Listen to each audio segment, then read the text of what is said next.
My Washington Mystics starting five. Natasha Cloud at the 1. Christy Tolliver at the 2. Elena Deladon at the 3. Maisha Hines-Allen at the 4. And Shakira Austin at the 5. Now, my Washington Mystics bench. Shatori Walker-Kimbrough at the 1. Ariel Atkins at the 2. Brittany Sykes at the 3. Tiana Hawkins at the 4. And Amanda Zalby at the 5.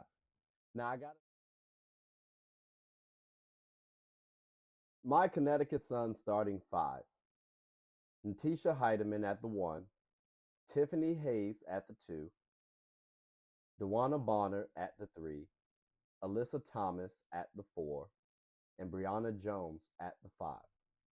Now my bench unit is Nia Clouden at the 1. Dejanay Carrington at the 2. Rebecca Allen at the 3. Lauren Cox at the 4.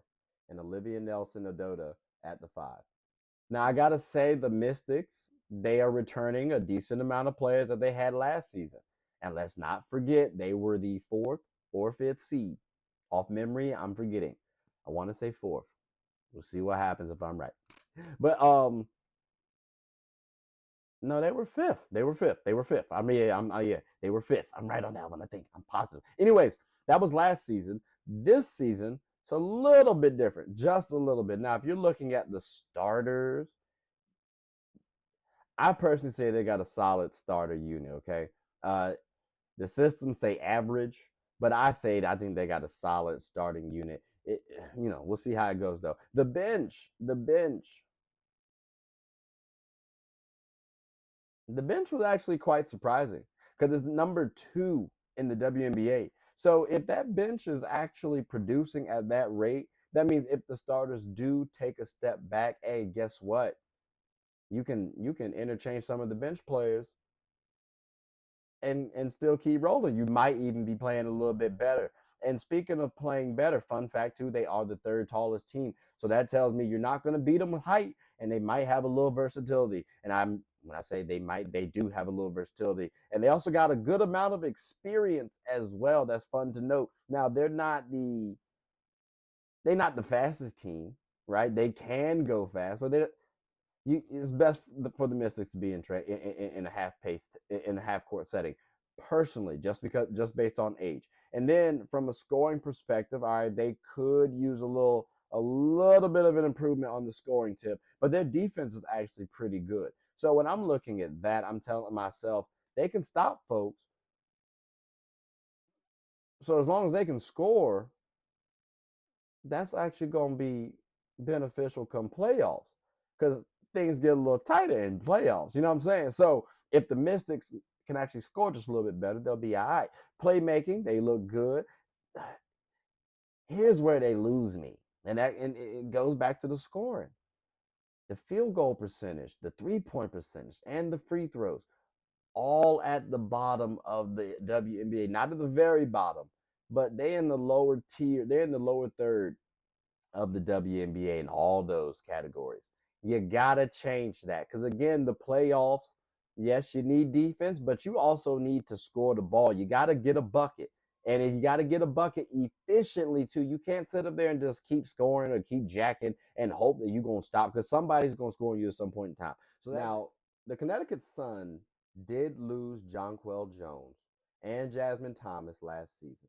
Now, to be fair, they didn't have Jasmine Thomas in the postseason, but still, losing those 2 players, it's a little tough. You got to replace that, and that's a lot. Also, they lost Courtney Williams, who was quite instrumental for their team last season in the postseason. So that's actually 3 players that you lost. And all 3 of them could get a bucket, okay? Now, when I'm looking at the Sun team,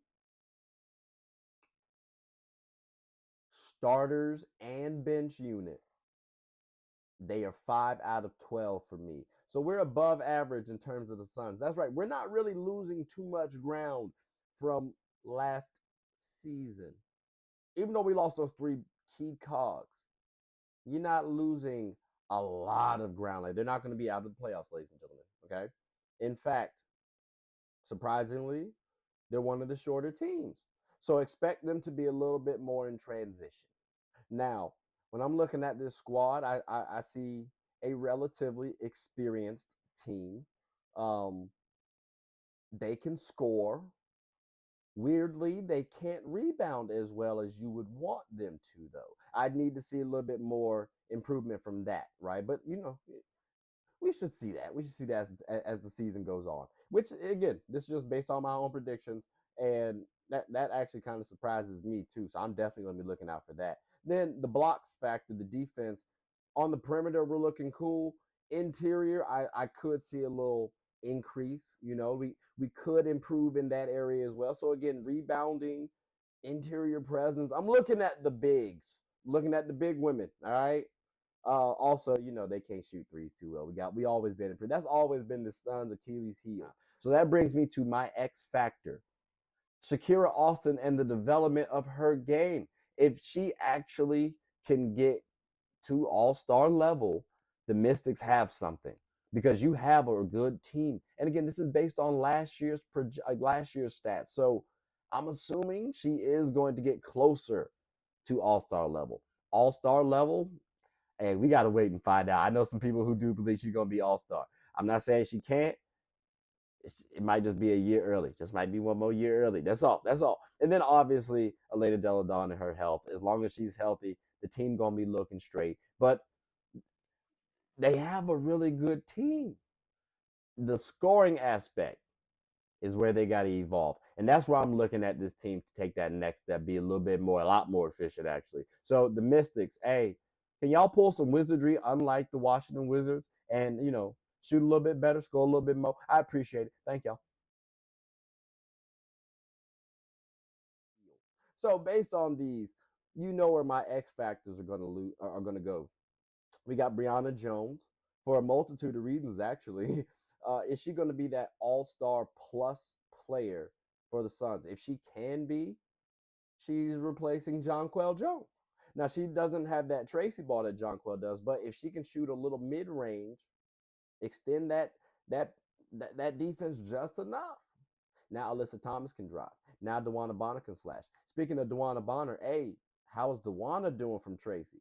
Like, is her and Tracy cool? Because I need her and Tracy to be good friends, at least respectable friends. Because if DeWanna Bonner is hitting the three ball at a respectable clip, now you have three guards, at least three perimeter players who can keep the defense honest. And Brianna Jones and Alyssa Thomas can play interior, which are their strengths.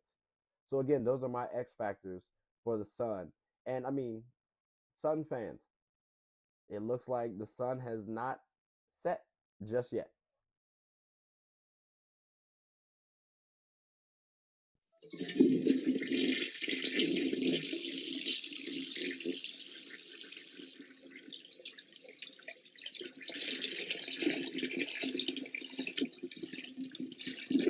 Oh, I did not know you guys were still here. As you can see, we're at the back end of the show. No pun intended, but look, hope you all enjoyed it. And before you go, please subscribe to the YouTube channel, follow the IG account, share the content to anybody who's anybody. And most importantly, leave your thoughts and comments below. But I got to go back and play Buddy in 2K, so let me unmute him real quick. Excuse me. Hey, boss, I'm back. Nah, you better catch this word. You know we get buckets around here, too.